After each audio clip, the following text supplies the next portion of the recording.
The crisp mountain air, usually a balm to my soul, felt like a suffocating shroud. I scrolled through the photos on my wife, Madison's, phone, each one a carefully curated lie. Solo hike, she'd called it, the very phrase now a bitter pill I was forced to swallow.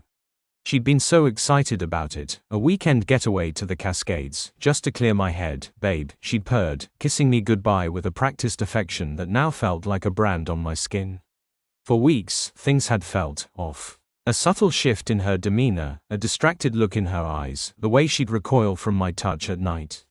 I'd chalked it up to stress, to the pressures of her demanding job, a long-simmering worry that always found a way to rationalize itself.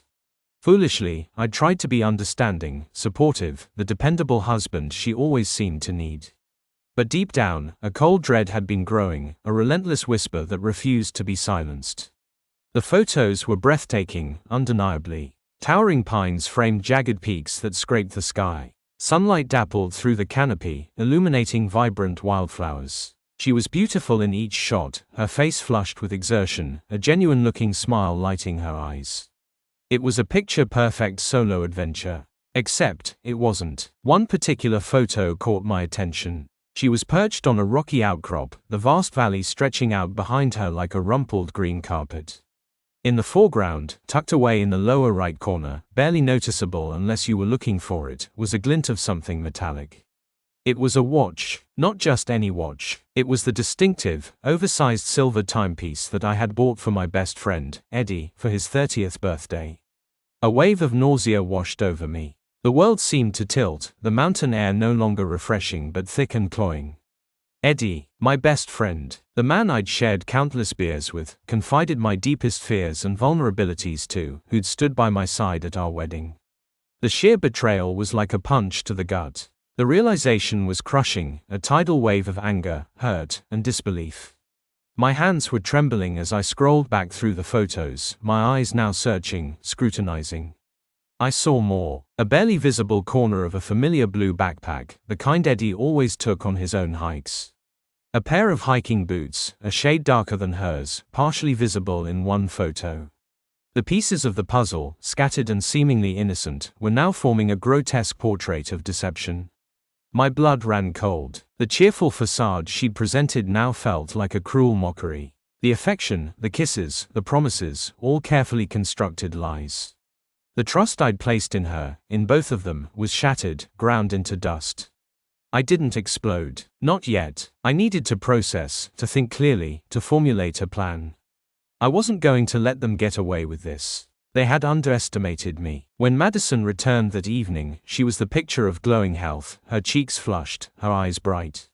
It was amazing, babe, she gushed, throwing her arms around me. I needed that so much. I forced myself to hug her back, to feel the familiar warmth of her body against mine, knowing it was all a sham. I wanted to scream, to unleash the fury that was building inside me, but I remained calm, cold as ice. I'm so glad you had a good time, honey, I replied, my voice dangerously even. I excused myself, pretending to have work to catch up on. I spent the rest of the evening meticulously planning my move. I knew I had to catch them in the act, to make sure there was no room for denial. I installed a small hidden camera in the living room, focusing on the couch where they always sat when he came over. I needed hard evidence. I needed to see it all for myself. The next few days were a torturous dance of pretense. Madison carried on as if nothing had happened, her interactions with me a strange mix of normalcy and detachment. I, in turn, played the role of the oblivious husband, smiling, nodding, all the while simmering with a rage that threatened to consume me. Then came Friday night. Madison had mentioned she was going out with her friends, which I knew was code for a rendezvous with Eddie. I had the camera ready, the footage recording. It wasn't long before I saw the front door open, and Eddie stepped in, grinning, like he owned the place. They kissed, a slow, intimate kiss that made my stomach churn. This was it. I burst through the door, the hidden camera still recording their stunned expressions. The air crackled with shock. Madison's face drained of all color, her eyes wide with terror. Eddie stood there, like a deer caught in headlights, a pathetic excuse for a man. What the hell is this? I roared, my voice echoing through the suddenly silent room. Madison stammered, her lies already falling apart. Honey, it's not what it looks like. Really, Madison? Then what is it, huh? I spat. Is it a casual meet-up between friends while I'm out of the house?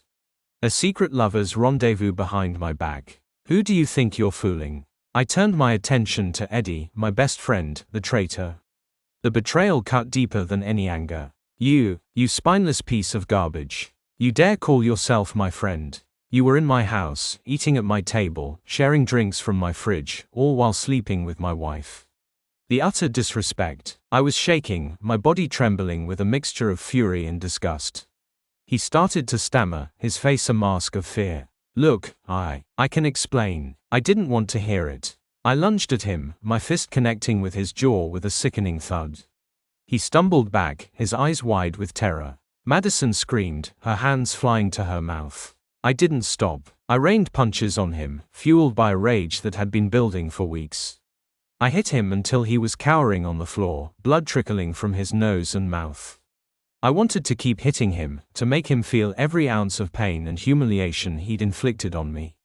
But I stopped, breathing heavily, my knuckles throbbing. Get out, I growled, my voice tight with rage. Get the hell out of my house and never come back. He scrambled to his feet, his face contorted with pain, and fled, his tail between his legs. Madison was a crumpled mess on the couch, sobbing uncontrollably. I stood over her, my heart hard and cold. I want you gone, I said, my voice devoid of any emotion. Pack your things and leave. Now, she begged, pleaded, promised to change, but it was all just empty words. The trust was broken, the love gone. The image of them together, the photos, the lies, were forever burned into my mind. I watched, unmoved, as she packed her suitcase, her tears a pathetic attempt to garner sympathy. As she walked out the door, she turned back one last time, her eyes filled with fear and regret, but it was too late. The bond was severed, and all that was left was the cold, hard reality of their actions.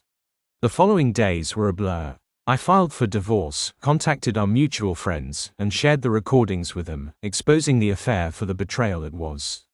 I made sure everyone knew what they'd done, and I took an almost perverse pleasure in watching their carefully constructed worlds crumble. I watched Eddie lose his job, shunned by everyone who knew him.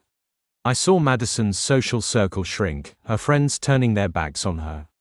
The betrayal had been so complete, so egregious, that it was clear they would never recover, never live it down. It wasn't enough to ease the pain, the emptiness that had settled deep within me, but it was something. It was the satisfaction of seeing justice served, of knowing that they were paying the price for their lies and the deceit.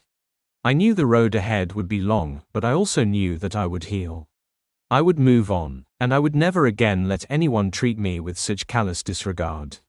I learned a hard lesson, but a lesson nonetheless. Trust is precious, and once broken, it is almost impossible to repair.